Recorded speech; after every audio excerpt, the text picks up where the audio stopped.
Hello मेरे प्यारे विद्यार्थियों, कैसे हैं आप लोग। होप आप सब बढ़िया होंगे बच्चों।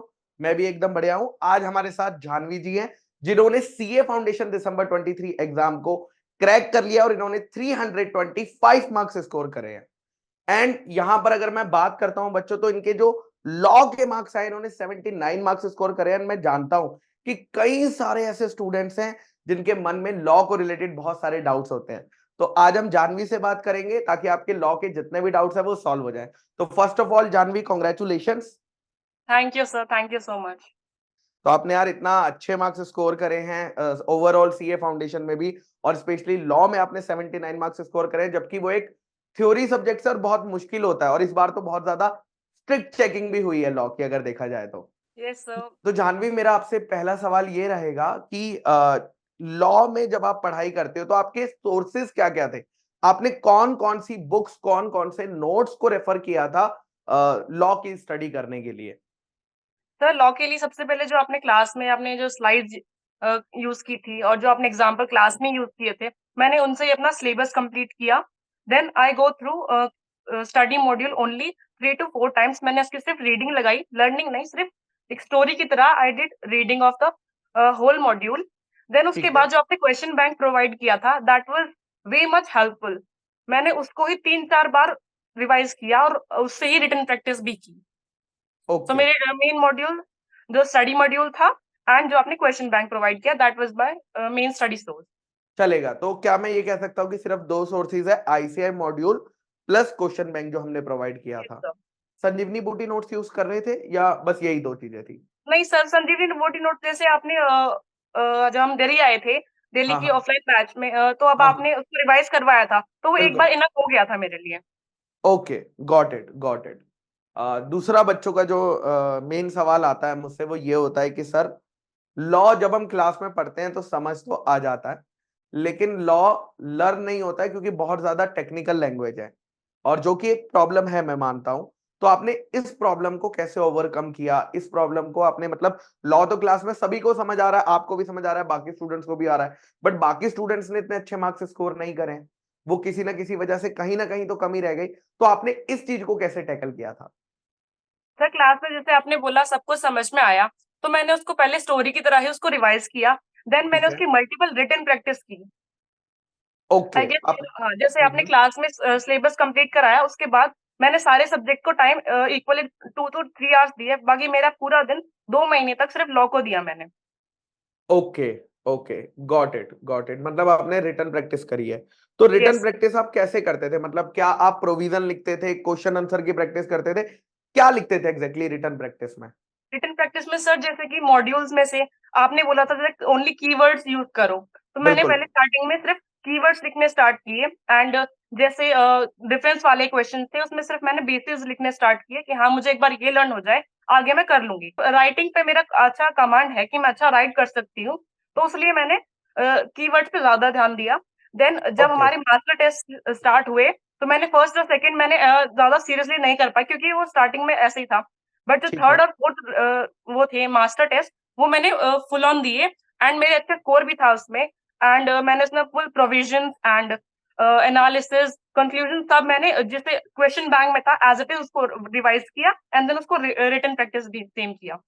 ओके। ओके, तो third fourth master test series में आपके कितने मार्क्स आ रहे थे। अराउंड अभी सर एग्जैक्ट तो याद नहीं है, बट अराउंड मेरे 60-65 के अराउंड यहाँ पे चल रहे थे सारे टेस्ट में। ओके, 60-65 में सब में चल रहे थे। तो लेकिन आपको क्या उससे वीकनेसेस पता चल पाई थी कि कहां पर गलत जा रहे हो या कौन से पोर्शन में वीक हो।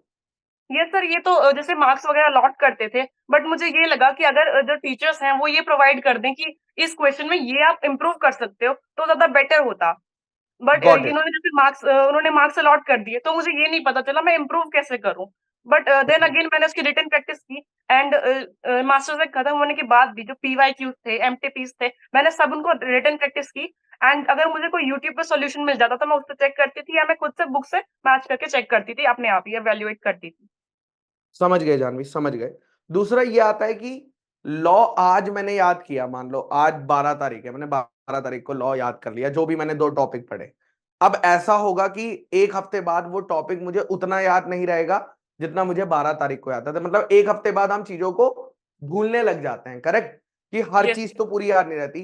तो इसके लिए हमने कैसे मैनेज करा कि याद भी कर लिया लेकिन थोड़े टाइम बाद तो भूल ही जाएंगे, तो एग्जाम तक अगर मुझे याद रखना है तो कैसे हम लोगों की स्ट्रेटेजी रहेगी?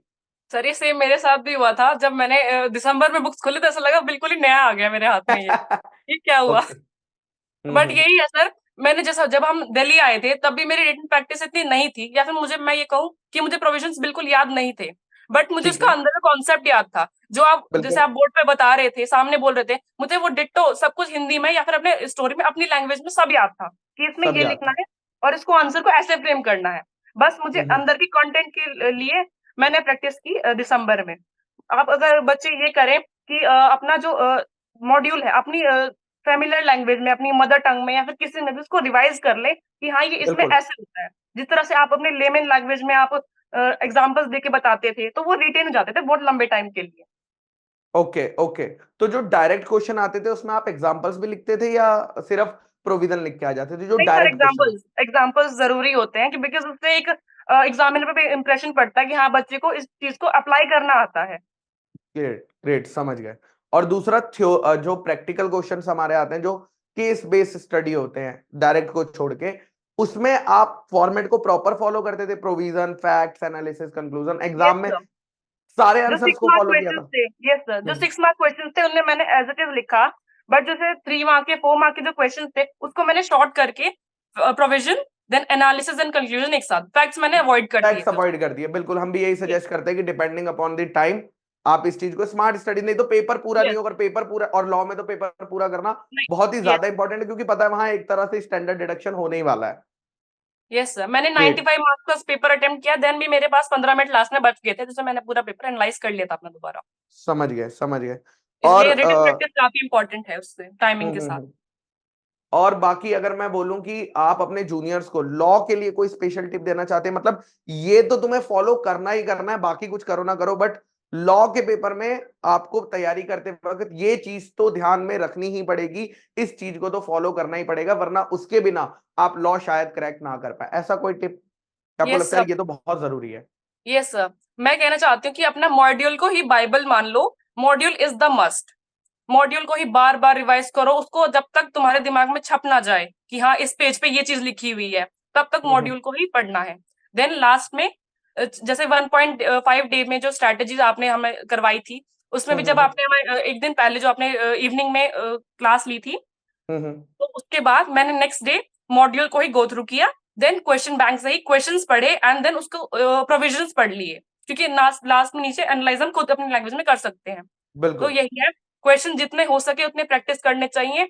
और एमटीपीज और आरटीपीज को इग्नोर बिल्कुल नहीं करना है।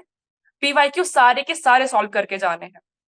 पीवाईक्यू सारे के सारे मतलब कितने अटेम्प्ट के सॉल्व कर लेने चाहिए? सर मैंने मार्च मुझे आईसीए की वेबसाइट पे 2018 से मिल गए थे, मैंने सारी कर दिए।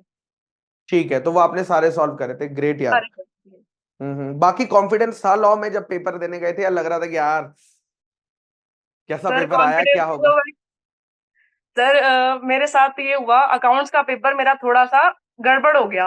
ओके। तो मेरा उससे बिल्कुल मेरा फोकस हट गया। मैं कहा बस इस बार का अटेम्प्ट तो गया। But then hmm. अगेन ये सोचा कि पूरे साल की मेहनत है, साल खराब हो जाएगा, ऐसा तो नहीं चलेगा। देन मैंने हम्म। थोड़ा अपना टाइम लिया, मैं कहा नहीं लॉ में भी पढ़ाई करी है, मेहनत करी है। देन आपकी बिल्कुल। जो मोटिवेशन वीडियो कुछ देखी मैंने कि हाँ स्क्रॉल करते कुछ तो मिलेगा। देन आपके हम्म। साथ मैंने न्यू ईयर में सेलिब्रेट किया, हमने क्लास ली। Yes yes. हाँ, वो कॉन्फिडेंस वापस आ गया, मैं कहा चलो जो होगा देखा जाएगा, हमने पढ़ाई करी है। बिल्कुल, नहीं नहीं, ग्रेट यार, आपने कम बैक किया। अकाउंट्स फर्स्ट पेपर अगर डिफिकल्ट जाता है तो ऑब्वियस ही है, थोड़ा इम्पैक्ट, हम कितना भी कह ले कि मत सोचो, बट स्टूडेंट के कहीं ना कहीं बहुत। यार थॉट प्रोसेस वहां जाएगा कि यार यार उस पेपर में ऐसा हो गया, आगे करूं नहीं करूं। बट ग्रेट यार, आपने बहुत ही अच्छा स्कोर किया है लॉ में, बहुत अच्छी स्ट्रेटेजी बताई है। मैं एक बार समराइज कर देता हूँ।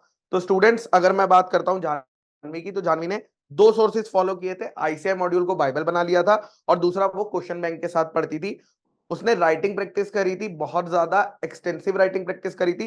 ज्यादा से ज्यादा वो प्रोविजंस के कीवर्ड्स को बार बार लिख लिख कर देखती थी, रिकॉल करने की कोशिश करती थी, और उसने मल्टीपल टाइम रिवीजन किया था।